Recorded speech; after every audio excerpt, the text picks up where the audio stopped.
बिस्मिल्लाहिर्रहमानिर्रहीम। अस्सलाम वालेकुम। Welcome to Pakistani gossip. मैं इमरान हनीफ मेमन। सबसे पहले दरूद व सलाम हुजूर अकरम सल्लल्लाहु अलैहि वसल्लम पर। अल्लाहुम्मा सल्ली अला मुहम्मदिन व अला आलिहि व बारिक वसल्लम। जैसे कि आप जानते हैं हमारा एक प्रोग्राम है आज की बात। तो आज की बात में हम चंद पॉइंट्स होते हैं जो आपसे डिस्कस करते हैं, ठीक है, जो इंफॉर्मेटिक होते हैं। वो इसीलिए कि ताकि इससे कुछ आपको हासिल हो और मुझे भी खुशी होती है कि इससे अगर आपको कुछ हासिल होता है तो मुझे अच्छा लगता है कि मैं आज की बात में कुछ ऐसे पॉइंट्स ले आऊँ, ठीक है। तो आपसे भी दरख्वास्त है कि जो पॉइंट अच्छा लगे तो उसको कमेंट ज़रूर कीजिएगा, ठीक है। तो सबसे पहले पॉइंट हम आपसे लेते हैं कि जैसे कि आप जानते हैं हमारे मुल्क के हवाले से हम बात करते हैं, क्योंकि वो बुनियादी चीज़ें मैं समझता हूँ। और जैसे कि आप जानते हैं कि 2024 के जो इलेक्शन हुए, तो ज़ाहिरी बात है हर आवाम को एक उम्मीद थी कि 2024 के इलेक्शन होंगे तो मुल्क में कुछ तब्दीली आएगी। लेकिन 2024 के जो इलेक्शन हुए होने के बाद जो आपके सामने जो नतीजे आए वो ऐसे थे कि आवाम का वक्त बर्बाद हुआ, आवाम का पैसा बर्बाद हुआ। मैं तो यही समझता हूँ, शायद आप भी इस बात को यही समझते हैं, क्योंकि अब तक कोई ऐसा रिजल्ट नहीं आया, ना कोई ऐसी गवर्नमेंट बनी।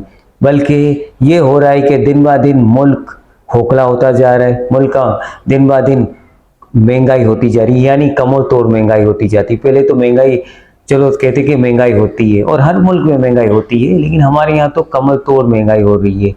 और तरक्की करने के बजाय हम जो है आपके सामने मुल्क जो है बिल्कुल खोखला हो रहा है और किसी को कोई कोई देखने वाला नहीं, कोई पूछने वाला नहीं।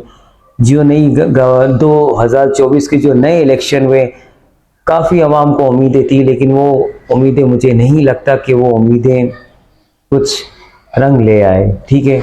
तो मैं इस टॉपिक पे मैं आपसे बात करूंगा कि आवाम एक ताकत होती है, क्योंकि आवाम ही की वजह से इलेक्शन होते हैं और आवाम ही की वजह से वज़ीर आज़म अपनी कुर्सी पे बैठता है और उनका तख्ता उलटता है, ठीक है।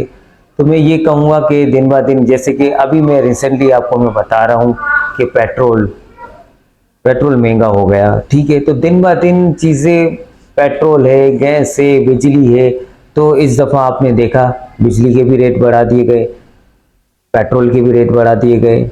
तो गरीब आवाम क्या करेगी, आप खुद देखें, क्योंकि सैलरी तो बढ़ती नहीं है।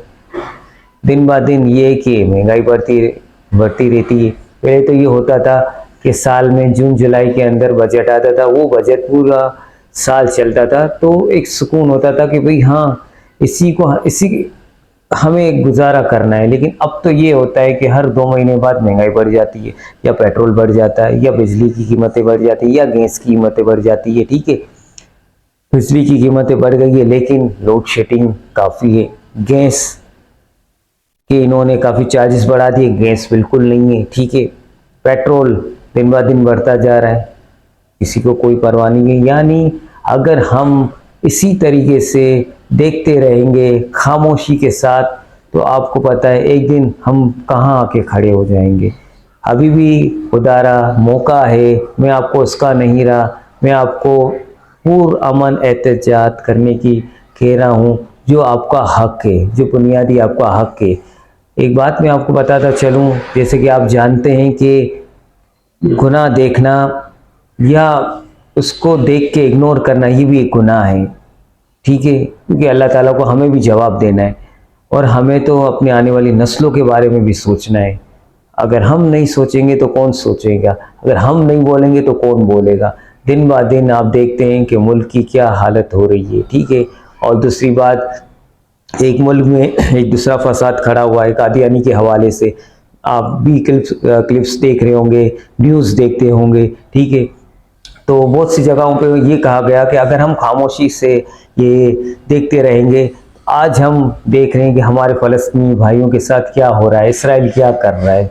तो अगर हम इसी तरीके से कादियानी की हर एक साजिशों का शिकार बनते रहेंगे तो हमारा भी हाल अल्लाह ना करे फ़लस्तीन की तरह हो जाए। क्योंकि फ़लस्तीन में भी ऐसे ही हुआ कि इसराइल ने एक ज़मीन खरीदी, फिर वो कब्ज़ा करते करते करते आज आपने देखो वो पूरा फ़लस्तीन को उसने हाईजैक किया हुआ है। तो हम ये नहीं चाहते कि कादियानी, जो कि आज ये सरेआम गर्म हो रहा है कादियानी का, तो हमें भी इसके खिलाफ आवाज़ उठानी चाहिए, ठीक है, ताकि हमारा मुल्क इन कादियानियों से बचे, ठीक है, क्योंकि हमारा आखिरी नबी नबी करीम सल्लल्लाहु अलैहि वसल्लम ख़त्मुन नबी है, ठीक है, इनके बाद ना कोई नबी आएगा ना आ सकता है। तो हमारा ईमान अल्लाह और उसके जो रसूल सल्लल्लाहु अलैहि वसल्लम ही है।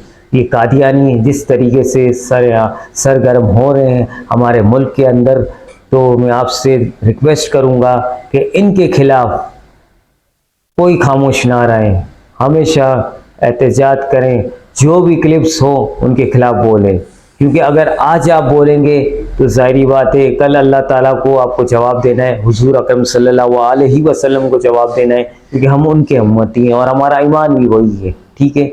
तो ये 2-3 बातें जो थी मैंने आपसे डिस्कस की कि हमारे मुल्क जिस तरीके से महंगाई और गरीब आवाम वो हालत हो गई है हमारी कि हमारी औरतें हर तरह की लाइनों में लगी हुई है, चाहे वो लंगर हो, चाहे वो कहीं उनको कोई 10,000 5,000 मिलते हो, तो यानी हमारी वो हालत हो रही है। ये वो मुल्क के पाकिस्तान है कि एक दौर के अंदर पाकिस्तान लोगों को कर्जे दिया करता था, मैंने सुना है, ठीक है, और आज आप देख रहे हैं कि आज हम कर्जों में इतना दबते जा रहे हैं, लेकिन कोई पूछने वाला नहीं है। क्यों? जब तक हम आवाम ताकत है, जब तक हम आवाम नहीं बोलेंगी तब तक कुछ नहीं होगा।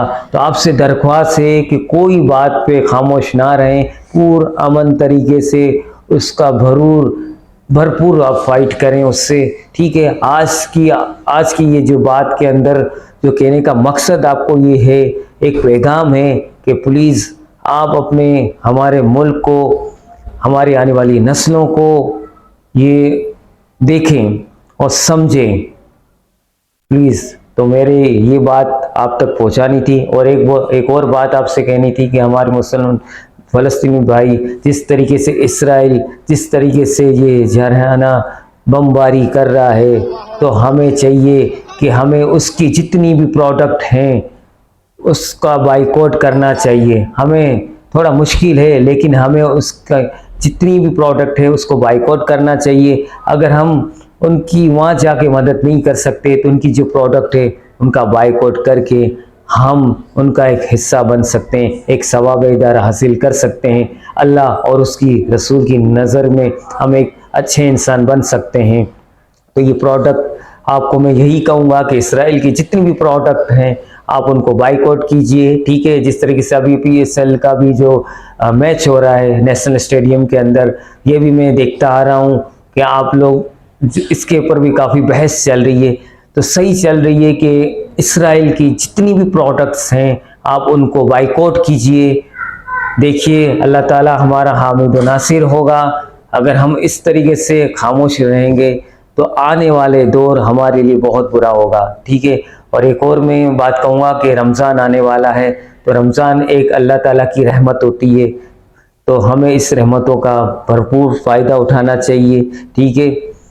और जितना भी हो सके हमें नमाज रोज़ा, जो अल्लाह ताला ने इस रमज़ान का एक मकसद है हमारे लिए, जो एक रमज़ान अल्लाह ताला ने हमें दिया है, और अल्लाह ताला हम सबको ये रमज़ान नसीब करे, ठीक है। और अल्लाह ताला, मैंने सुना है कि बाकी 11 महीने अल्लाह पाक ने अरबों से रखवाए, लेकिन रमज़ान ख़ास तौर पे एक स्पेशली तौर पर रमज़ान उन्होंने खुद नाम रखा। तो क्यों रखा? तो प्लीज़ जो रमज़ान है, जो रमज़ान का जो मकसद है, जो अल्लाह ताला का हुक्म है, जो हुजूर अकरम सल्लल्लाहु अलैहि वसल्लम का जो हुक्म है, तो हमें हुक्म ये बजा लाना है। अल्लाह ताला आपको और हमें ये सारी बातों पे अमल करने की तौफीक अता फरमाए, ठीक है। और ये कादियानी हैं, इनका भरपूर फाइट करने की हमें तौफीक दे। रमज़ानुल मुबारक आ रहा है, अल्लाह ताला हमें इस रमज़ानुल मुबारक नसीब करे। और तीसरी बात मैंने आपसे कहा कि हमारे जो मुल्क के जो हालात हैं, तो प्लीज़ हम अवामी ताकत है, हमें ही देखना है हमारे मुल्क को, अगर आज हम ये देखेंगे तो आने वाली नस्लों के लिए भी हमें सोचना है, क्योंकि हम तो काफ़ी अपने बच्चों को कहते हैं कि आपको डॉक्टर बनना है, आपको अच्छा फ्यूचर देना है। तो जब तक हम अपने मुल्क की जो बेहतर हालत नहीं करेंगे तो हम अपनी आने वाली नस्लों के लिए क्या फ्यूचर प्लान करेंगे। तो आपसे ये दरख्वास्त है, मैंने जो जो बातें कही हैं कमेंट्स में आप मुझे बताएं, ठीक है, ताकि और मज़ीद मैं आपके लिए और अच्छी बातें मैं आपके सामने ले आऊँ, ठीक है। ये वीडियो मेरी कैसी लगी कमेंट्स में ज़रूर लाइक कीजिएगा, सब्सक्राइब कीजिएगा, ठीक है। अल्लाह हाफिज़। अल्लाह ताला आपका और मेरा निगहबान है। शुक्रिया।